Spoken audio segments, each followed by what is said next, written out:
Good morning guys. So ngayong araw, ito yung matagal na namin hinihintay at ngayong araw po ay mayroon kaming pictorial for graduations. Ngayon po ay naghahanda kami at nakikita nyo po ay wala pang mga make-up ang mga binibini.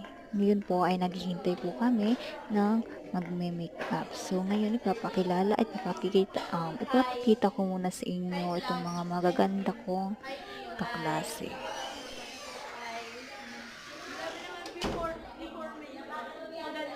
Mas gaganda pag may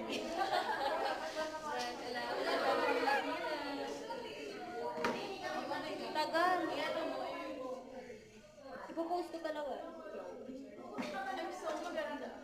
Maganda daw siya. Nagaganda-gandahan.